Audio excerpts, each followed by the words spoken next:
Good evening. So yan, mayroon tayo ngayong unboxing. Yan, bubuksan natin to. So isa to sa ating unboxing series. Yan, buksan natin. Tingnan natin kung ano to. Yan.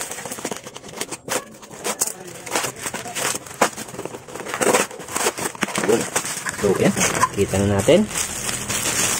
Yan. Ito ay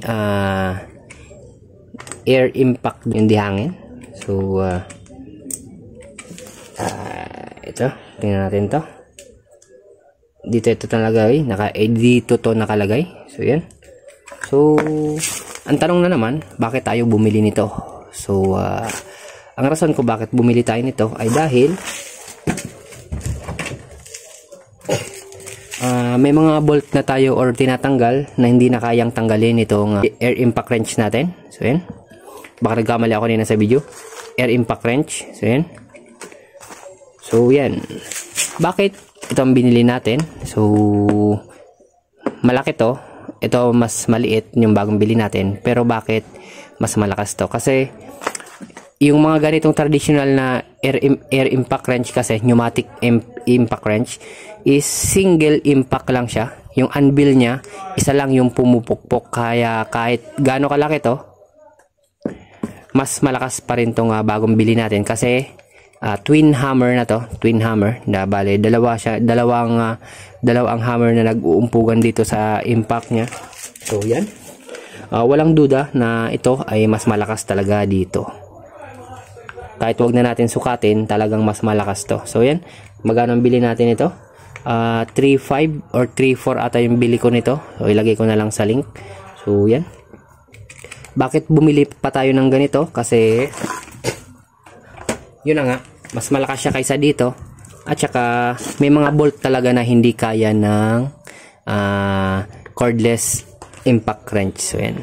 Pag mga hindi kaya nito, tanggalin. So yan, ginagamit ko to.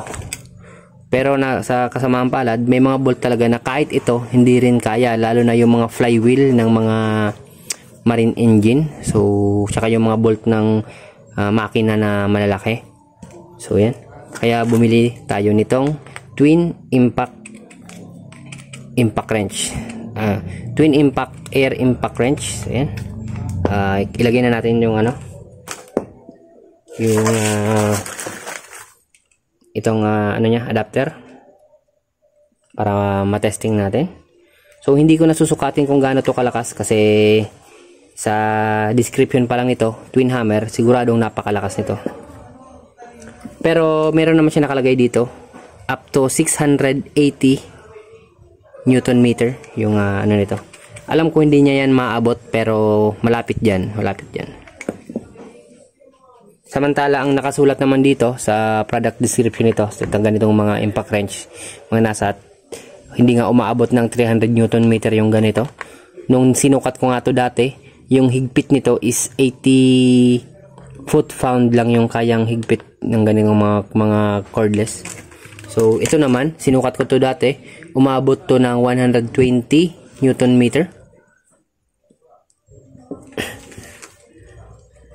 So yan, ito pag may time na lang ako sukatin ko to, pero siguradong mas malakas to doon.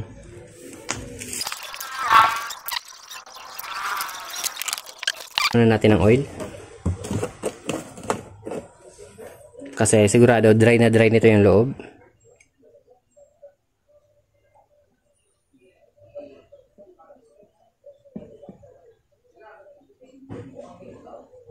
So yan, testingin na natin.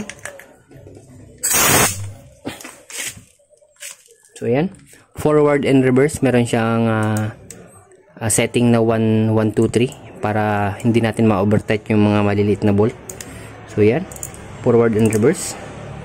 Sa reverse muna tayo kasi usually reverse naman talaga ginagamit yung mga ganito.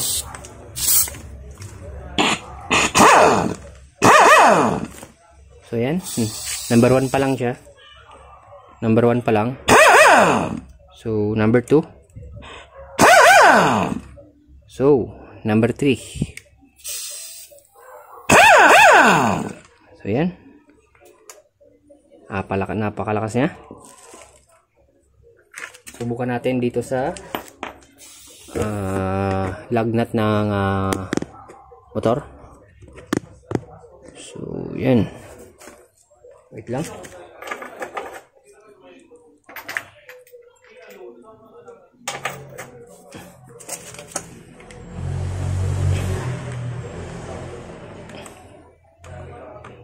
So yan, napakasakit ba? First time pasukan ng sakit.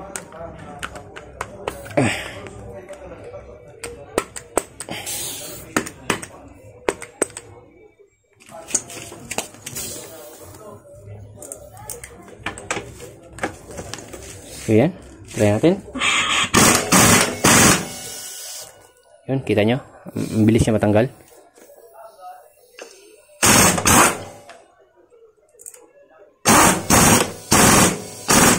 Kung maririnig nyo, bali yung impact rate niya mas mataas kasi dalawang hammer yung nag-alternate na impact sa loob nito. Tingnan nyo yung tunog.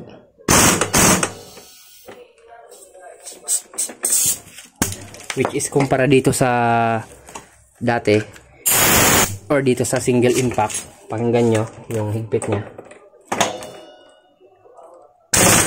Tingnan, pakinggan nyo. Paisa-isa yung tunog niya. So ayan, nagtatapos yung ating video. Ayan, kita nyo naman kung gaano siya kalakas. Ayan, thank you.